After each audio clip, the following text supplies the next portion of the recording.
year is 2013. The internet is a global nervous system, connecting billions. A new currency is born, not of gold, but of data. Likes, searches, calls, clicks, every digital breath collected, analyzed, filed away. And in a fortified, windowless building in Bluffdale, Utah, the United States government is building a black hole.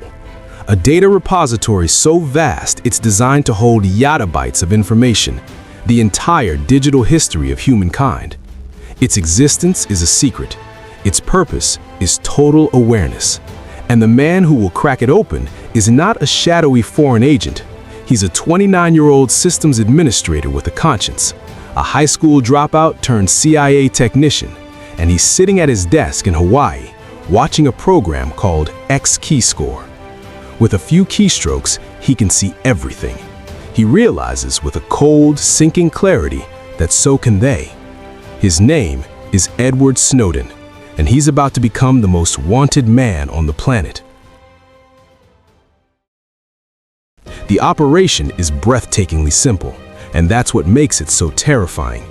For months, Snowden has been methodically collecting proof. He copies documents, not with a frantic USB stick grab, under the guise of his top-level systems job. He tells his colleagues he's training for a new certification. He tells his girlfriend, a pole dancer named Lindsay, that the work stress is getting to him.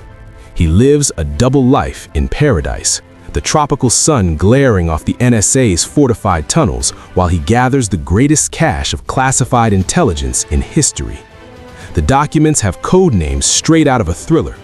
Prism, which taps directly into the servers of Google, Facebook, Apple. Boundless Informant, a global heat map of surveillance. Muscular, which hijacks the private data links between those same tech giants. He realizes the scope.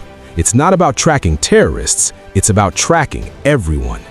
He makes contact with documentary filmmaker Laura Poitras and journalist Glenn Greenwald, using encrypted messages, instructing them to meet him at the Mira Hotel in Hong Kong. He books a one-way ticket. He knows he will never see home again. The Mira Hotel, room 1014. The curtains are drawn. A towel is stuffed against the door to muffle sound. Snowden has placed the evidence on an SD card hidden inside a Rubik's Cube. When Greenwald and Poitras arrive, paranoid, unsure if it's a trap, he has them spin the cube to unlock the files. The first document appears on screen. It's a FISA court order demanding Verizon hand over the metadata of every single call made by its customers, millions of Americans, a blanket surveillance order renewed every 90 days. The journalists are stunned. This is the proof. Over the next 7 days, as the world still sleeps, they work. Snowden explains the architecture of the surveillance state. He is calm, precise, a master of his domain. He is not a traitor in this moment, but a teacher.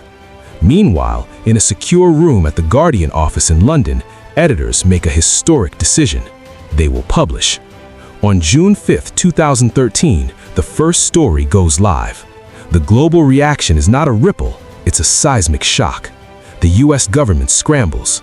Edward Snowden, from his hotel room, watches his old world explode.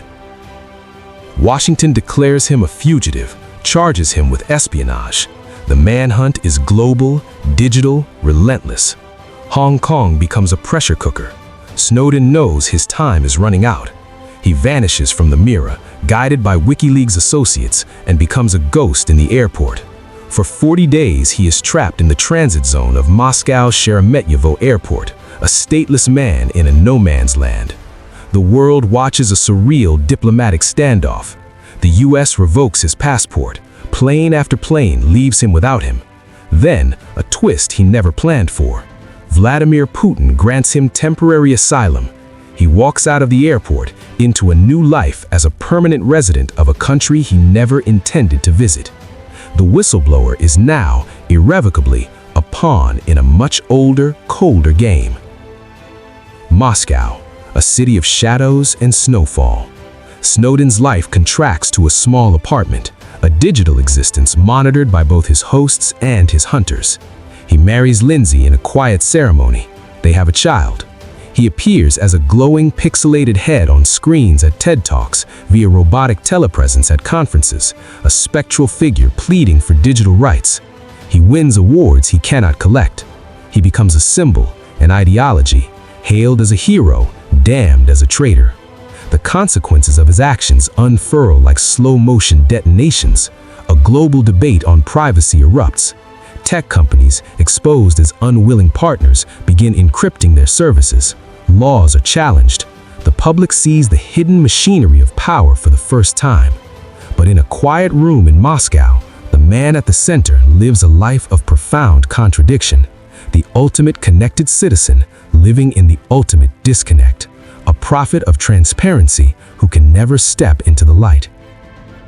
The documents he released continue to surface years later, shaping policies and paranoias. The Utah data center, the black hole, still stands. The debate he ignited has no end. Was he a savior of civil liberties or a saboteur of national security? The answer depends on where you sit. But one thing is undeniable. He changed the equation forever. He forced every person on the planet to ask a single uncomfortable question every time they pick up a phone, type a search, send a message. A question that hangs in the digital air, silent and persistent. Who else is listening? Edward Snowden gave us the answer we never wanted to hear, and in doing so, exiled himself to a mirrored world, forever watching the watchers from the one place they could not reach, the center of the story.